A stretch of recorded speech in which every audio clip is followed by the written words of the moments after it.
কি অপরাধ ছিল মানিকগঞ্জের আতিকার, যে আতিকা হঠাৎ করে নিখোঁজ হয়ে যায়। তার পরিবার খুঁজতে খুঁজতে মাইকিং পর্যন্ত করে, শেষ পর্যন্ত তার মরদেহটা একটা ভুট্টা ক্ষেত থেকে উদ্ধার করা হয়। যখন তার দেহটা উদ্ধার করা হয় তখন ওই দেহটাকে ততক্ষণে ক্ষত বিক্ষত করে দিয়েছে। ওই আতিকাদের কি অপরাধ? তারা তো অবুঝ শিশু। এখনো শরীরে এমন কোন গঠন আসে নাই যে গঠনটা দেখে আয়নারা হুমড়ি খেয়ে পড়ে, এমন কোন গঠন তো আসে নাই। কি কারণ হতে পারে ভাই? কি অপরাধ হতে পারে এই অবুঝ শিশুদের? আজকে দেখেন, এই অপরাধীদের যদি সুষ্ঠুভাবে বিচার করা হতো না, তাহলে এই আতিকার উপর যারা অমানবিক অত্যাচার চালিয়েছে তাদেরকে বা তাদের পরিবারকে আজকে গণপিটুনি দিয়ে, আমরা যতটুকু জানতে পারলাম, গণপিটুনি দিয়ে বাপ চাচা যা আছে সবগুলো শেষ করে দিয়েছে।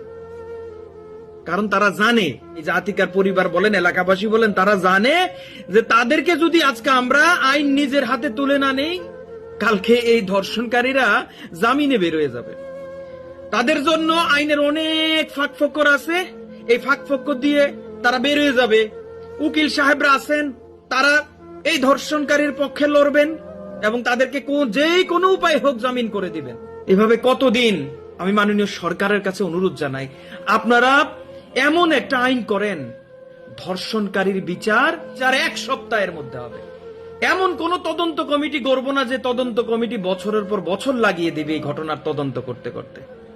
কিন্তু ঘটনা চোখের সামনে ঘটেছে, ঘটনার অনেক সময় সিসিটিভি ফুটেজ পাওয়া যাচ্ছে, কিন্তু তারপরেও আসামি গ্রেপ্তার হচ্ছে না।